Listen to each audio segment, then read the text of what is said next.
to my channel! Wow, napaka-special po ng ating eksena ngayon dahil napaka-init in fairness. Nakakaloka, nakakasira ng skin. Napaka-special po ng ating eksena ngayon dahil tayo po ay mayroong i-guess. Ayan, for the very first time po sa aking vlog ay mag-guess po ako ng isang kapitapitagan at inirerespeto po pagdating po sa public service. Diba? Gusto mo yon? Ayan ako ha. Kaya naman panoorin niyo po ito hanggang sa dulo na sa ganun po makilala po natin ng bonggang-bongga ang aking magiging guest sa vlog na ito. Kaya naman ito po, na para bigyan kayo ng idea, ito po, tingnan niyo po ang poster na ito. Ayan, kilala nyo ba siya? Ay, laki-laki Gwapo Liomar Kuya Leo Cuaton. Tulong tan maaro man sisirbi nun sama ni. Diba? Kaya naman ako excited na po ako ng bonggang-bongga to the highest level na makapanayam siya. So, pasok na tayo dito sa kanyang sariling lugar. Diba? Nako, ang ganda, ang lawak. Ito po actually ay isa pong Caretakers Auto Care Center. Ayan, nasaan kaya si Sir Leo dito? Oh my God, Sir Leo. Alikapin natin siya. Ilingalingan natin yung ating camera. Ayan dito, ayan, makikita mo yan. Kotse niya yan, di ba? Yaman, Ito, bahay. Ito. Ayun. Hey, Sir Leo, alika dito. Sir Leo. Ay, walang bubong dyan. Halika dito, Sir Leo. Ayan, pinaganda. May microphone ka na. Diba? Kunan mo si Sir Leo. Ayan. Kumusta? Ayan. Kamusta po, Sir Leo? Nakapala ba namin kayo? Hindi naman. Ayan. Ako, welcome po sa ating vlog. At syempre po, tayo po ay napapanood po ng milyong-milyong mga nilalang mapalanggam, mapalangaw, at saka mapaibon. Charot. Joke lang. Ayan, mapapanood po tayo ng marami. Anyway, Sir Leo, ano pong pinagkakabalan nyo sa oras na ito? Na-istorbo ba namin kayo? Hindi Kayo naman. may natutulog? As of now, ginagawa namin yung opisina ng Pangasinan Eagles District.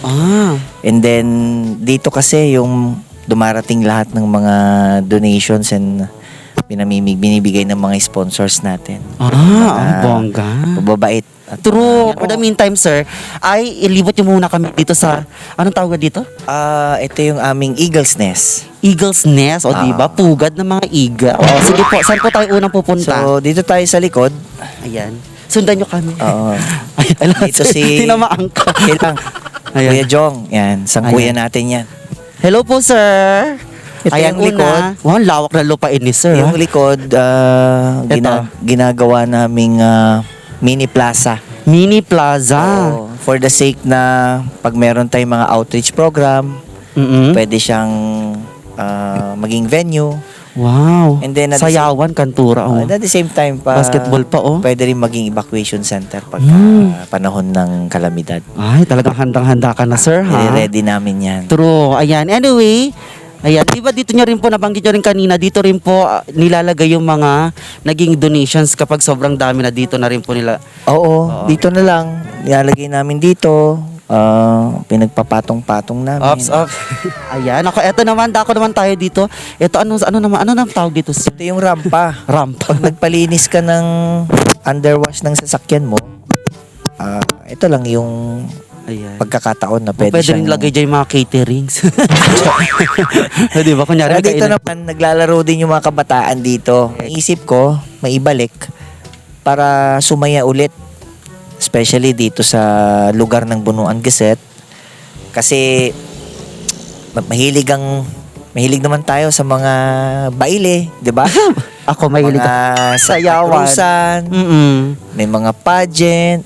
Oo. So, yan ang kaugalian natin mga Pilipino In fairness talaga, mausa-usa yan space kasi talagang Diyos ko, mga nagbabasketball. Mamaya ba may mga darating na? Marami, maya siguro. Mainit pa ngayon 4, meron na. Oo. Anyway, dako naman tayo dito, sir, no? Dito sa part na to. Ito kuna mo to.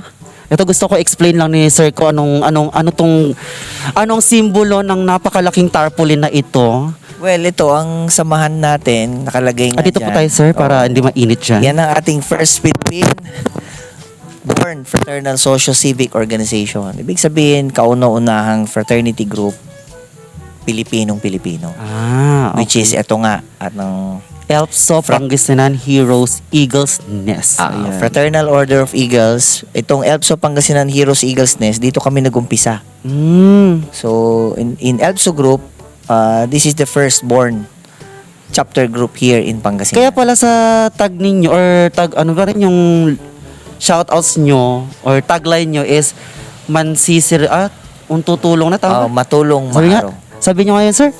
Matulong tan maaro. Ayun, nansaman ni Kandaaw. Mansisirbi ng saman. Ayun, o diba? Anyway, ito naman, sir. Ito, nagumpisa siya, lumaki.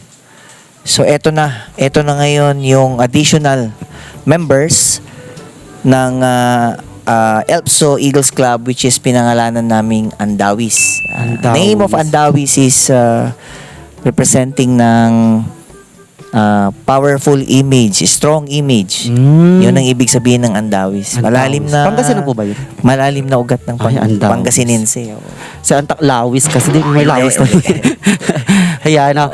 Okay, so, ayan, nalaman na natin kung saan po namamalagi si Sir Leo, Kuya Leo Quaton. At ngayon naman, medyo sisilipin naman natin yung kanyang mansyon. O, diba? Okay lang ba? Hindi naman siya mansyon. Ay, di ba? O, sige. Sige po, dito tayo. Dito tayo. So, ngayon naman, nandito tayo sa harap po ng isang bahay. At ngayon na aalamin natin kung kaninong bahay ito. Sir Leo, kaninong bahay ito? Sa nanay ko. Ay, sa nanay niyo po. Ano po ba siya? Wala. Nasa ibang bansa. Chocolate, sir. Charot. Anyway, sir, kanina nabanggit niyo po ay marami kayong alaala dito. Sige po, bakit niyo po nasabi yun? Hindi kasi itong bahay na to, napakaliit lang siya noon. Naliliit pa yung mga kapatid ko. Hanggang sa pera, dugtong. Pag may pera ulit, dugtong na naman. So, simpleng pamumuhay, payak lang na pamumuhay. Ilan ba kayo magkakapatid? 5. 5. Ilang lalaki? 2 kami. 2, tsaka 3 babae na yun, syempre. Diba? Okay, so, may mga asawa na rin po. Oh, lahat pero yan, yung aking 2 kapatid na bunso ay lalaki. Okay, so tingnan natin. Ngayon naman dito tayo. Oh, gaganda. Mahal na mga bato. Tingnan mo yung mga bato natin. Nandito pa yung bato ni Carla. Mama na dito. Malikabok kasi. Opo. Okay.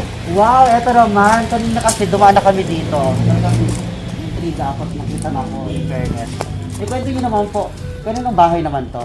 Actually, pinagawa ko dahil yung bahay namin maliit nga.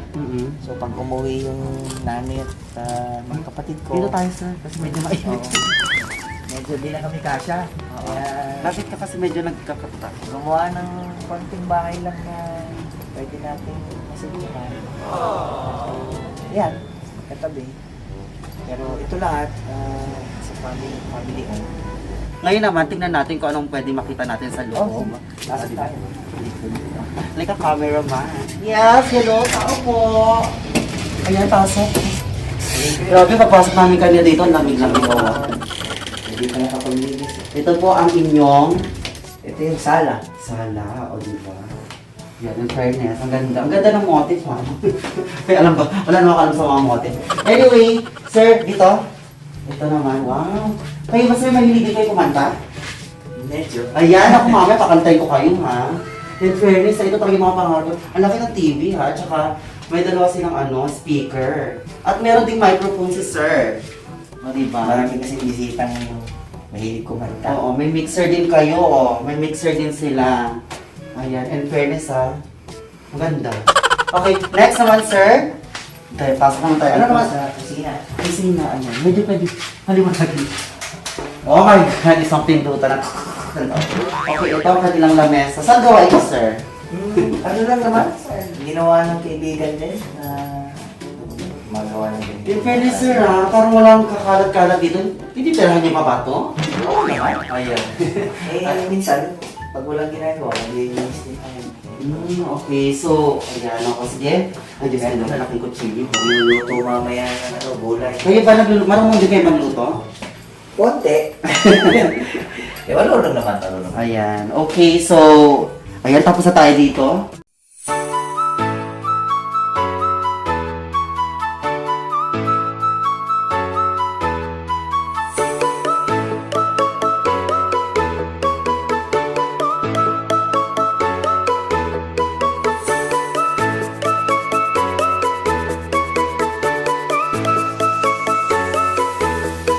ngayon naman tignan naman natin ang itaas. Ayan. Okay, sir?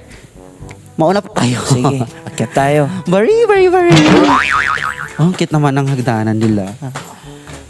Okay, ito. Medyo makalat pa. Ay, bongga. Nakikita ko na ang Luzon, Visayas at Mindanao. Okay, ito. Wow, ang ganda talaga ng motif yung kulay. Madami pang mga... Ito po ay, parang sala po ng kwarto nyo, no? Oh, May pag sala yung kwarto. bisita. Bisita kaya rin, lang ho. nangyari. Ay, Lahat hindi ng natin mga dapat gamit apakan ko. yung Hindi, sige. carpet nila. Mga damit, nagkalat na. Oo. Saka mga ibang gamit. So, ito naman, part naman, dito ang tulugan ni Sir. Oh my God, napapasok na natin ang kanyang privacy. Ayan. Sir, ilan ng TV meron kayo, ha? 1, 2, 3. Ayan, ang dami, ha? Oh, di ba? So, ano lang, Ito, liwanag siya. Sir, mayroon lang akong gustong, ayan, ito, to. Ano ibig sabihin nito? Ay, Ano po yan? Course, ano yung tinapos niyo po dyan? hindi, yan yung last na sailing ko nung humawak ako ng malalaking cruise ship sa Oo nga, pala kwento nyo multinational. nga dati, lalaking barko, di ba? Yan Mga yung cruise. last sailing ko. Huling sakay. Huling sakay. Nakakulangkot naman yung kwento nyo. And of course, eto na naman tayo. Hindi pa tapos ang ating eksena dahil kikilalanin naman natin ng bonggang-bongga itong si Sir Leo. Ayan, Sir Leo. Ano pong kumpleto niyong pangalan? Leomer M. Quaton. Yung ano niyo po, yung palayaw, yung mas gusto niyong itawag sa inyo, mas kilala. Leo lang. Kuya Leo, ilang taon na po si Kuya Leo? 41 years old na ako. Birthday. July 1, 1980. Cancer ang aking zodiac sign. Ang paboritong kulay? Siyempre, blue and red. Ayan, blue and red suit Kaya ni naman Sir. dito blue Oo and nga, red. ano. Paboritong pasyalan? Pasyalan. Siguro. Tundaligan. Hindi naman. Siguro palengke. Palengke. Sir, di ba malapit tayo dito sa Tundaligan? Oo, dito. Siyempre. Yung ano po, kamusta naman ang ano nyo dyan? Lagi ba kayo dyan? Or I mean, lagi ba kayo namamasyal dyan? Pagka Bata kayo? nagpapahangin sa umaga, nagja-jogging, Oo. nagpapapawis, Yung nakagandahan. exercise. Nagpabike din po ba kayo? Paminsan-minsan. Okay. Pasyalan, nasagot na sa palengke. Bakit palengke? Sa palengke kasi marami kang makikitang mga kaibigan. Masasalubong mo. Oo. Marami ba kayong mga suki? Marami din. Oo, di ba? Nakakaloka yung tanong ko, di ba? Napaka-informative. Anyway, eto pa ang next question natin. Pinaka hindi makakalimutang karanasan nung kayo po ay, nung bata pa kayo. Nung bata, Oo. siguro, Bata pa naman kayong tignan. siguro hindi ko makalimutan yung hirap na pinagdaanan. Ay. Kasi Ibig sabihin, hindi ganito yung buhay nyo noon. sa edad siguro na 16 nagtatrabaho na ako eh. Naging dishwasher ako ng isang food chain dito sa Dagupan, yung Chowking. Ay, sa choking, baka naman. Oo. Ayan, talaga nadagdagan po yung inyong experience at talagang tumibay kayo doon, Kasi no? working student ako eh. ano palang tinapos nyo, sir? Political science ako. Ay, pulsay. And then, then- paano kayo napadpad sa barko? May related po ba yun? Hindi kasi dati nag-apply ako sa gobyerno Mm-mm. which is sa Philippine National Police. PNP? Pero hindi ko na siya naituloy. Oo. Nung nakita ko na may pagkakataon na makapagtrabaho sa ibang bansa through military experience, nagtry ako. So siguro yun yung kapalaran ko, yun yung tinadhana para sa akin. Ako rin, noon, muntik ko nang subukan kaso nga lang, ganito ako eh. So, yun ang green up ko na opportunity. Oo. Anyway, nako, ayan na po ang ating Islam book na tanungan. Ngayon man, dumako naman tayo para sa ating medyo serious na tanungan. Handa ka na ba, sir? Serious. Oh, seryoso Okay na lang, to. okay lang. Sa pagkakataon ito, pwede natin siyang makilala ng lubusan sa pamagitan ng mga ibibigay niyang mga kasagutan sa aking mga nilutong tanong. Lutong-luto talagang tanong. Nako, ito po ang first question natin, sir. Ayan, bakit po kayo tatakbo sa pagka-counselor dito sa Dagupan City? Your Well- timer starts now. Charot, wala pa ng timer.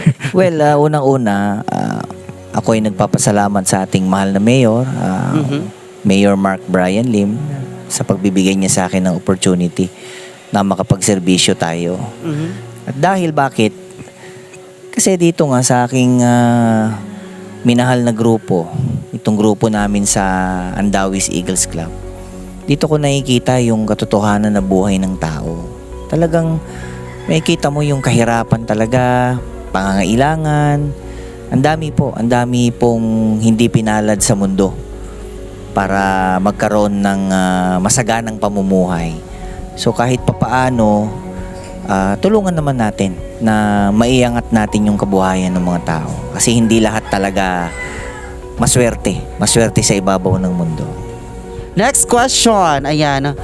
Maayos na po ang takbo ng ating bayan or ng syudad ng Dagupan City. Sa tingin nyo po, ano po ang pwede nyo pang maiambag or maitulong para mas lalo pang bumuti ang lagay natin dito sa Dagupan City? Kung ako tatanungin mo, hindi naman ganun din na kalalaking problema eh. Dahil siyempre, dahil karon tayo ng mayor na natutugunan naman niya lahat ng pangangailangan natin dito sa syudad. Sigurong maganda kailangan din nating i-promote yung mga ating pangkabuhayan dito kagaya ng itong ating sikat na produkto. Especially yung bangus. Diba? Pangalawa, tulungan din natin si mayor na mabawasan lahat yung mga kakulangan gaya ng yung mga taong walang trabaho, hirap sa kabuhayan. Pangatlo, yung pagkakaisa lahat ng mga taga-Dagupeño. Anyway, naku, eto po ang next question ko, Sir Leo. Ano na nga po yung trabaho niyo, sir?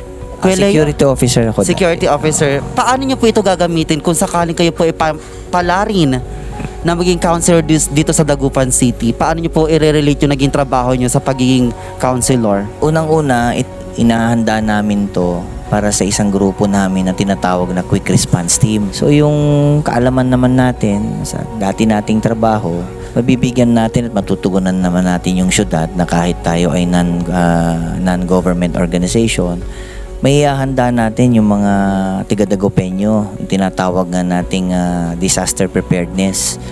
So, kailangan natin sigurong bigyan yan ng pansin dahil nung araw, alam mo naman siguro yung nangyari nung 1990, di ba? Na killer earthquake talaga.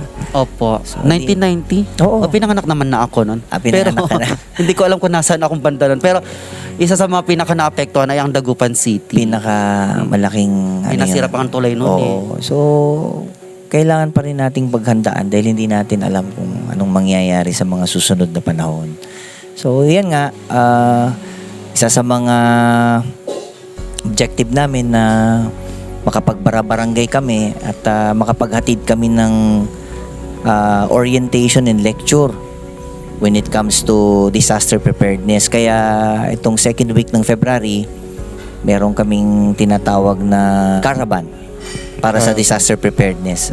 Maglo-launch kami ng project namin sa Andawis Eagles Club. Ano na po yung mga na-accomplish nyo kahit na hindi pa po kayo tumatakbo bilang counselor? Ano pong mga na-accomplish ninyo dito sa ating syudad ng Dagupan? Siguro yung maliit o malaki, pero may natutulungan tayong tao. Tama. Para sa akin, accomplishment na yan. Kasi napapasaya mo, nadudugtungan mo yung tinatawag na hope, pag-asa ng tao na mabuhay pa kahit anong hirap. So kahit mapangiti man lang natin yung tao, mabigyan man natin ng konti na meron tayo. So, yun, isang accomplishment na yun para sa akin. Next question. Ayan, next question po. Anong grupo ng pamayanan ang nais niyong tutukan at kung kayo po ay pinalad na manalo bilang konsehal ng Dagupan City?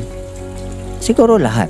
Lahat in the sense sa pangailangan ng ating mga senior citizen, pangailangan ng mga ibang mga grupo na nasa community. Marami kasi tayong mga toda rito eh. Marami tayong mga maliliit lang yung kabuhayan nila. So, sana mabigyan natin sila ng pagkakataon na umangat sa buhay.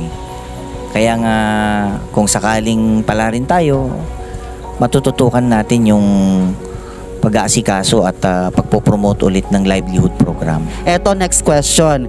Sino ang idolo nyo pagdating sa public service?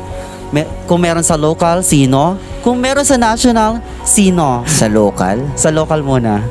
Siguro lahat ng mga nagserbisyo para sa bansang Pilipinas. Mapa maliit na posisyon hanggang sa pinakamataas na posisyon. Kasi napakahirap na ialay mo yung oras mo at panahon mo sa tao.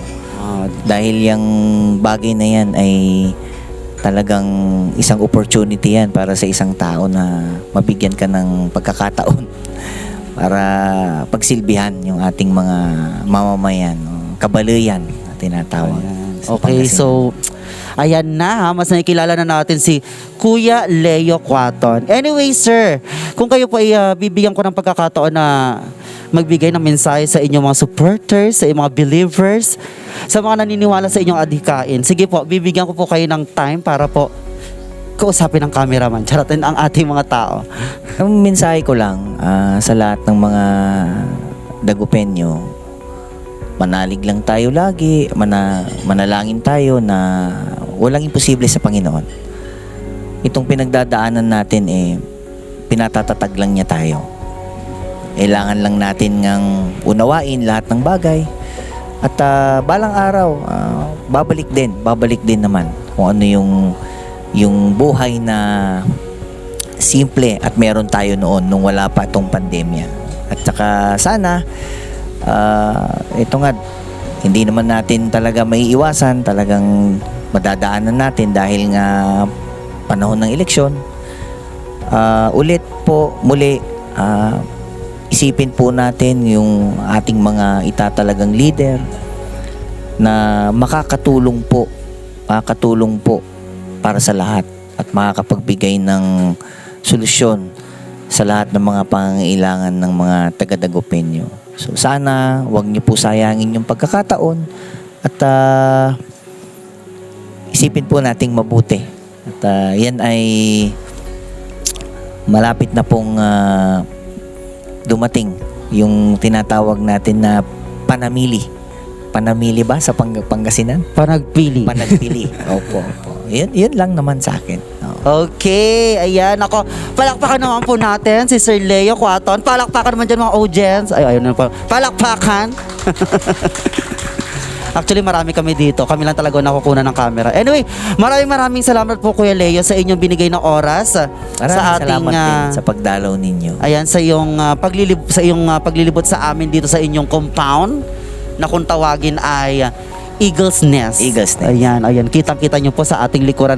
At kanina rin po, nagpunta rin po kami doon sa kanyang napakagandang bahay. At mabanggit ko lang sa lahat ng mga taga-Dagupenyo, hanggat dumadami po ang mga mabubuting agila, asahan po ninyo, meron man hong eleksyon o wala, tuloy-tuloy po kaming tutulong sa inyo. Hindi po kami titigil hanggat sa kaya po namin. Maraming salamat po. Maraming salamat po. Ayan. Thank you very much once again. Palakpakan po natin si Kuya Leo Quaton. Thank you very much.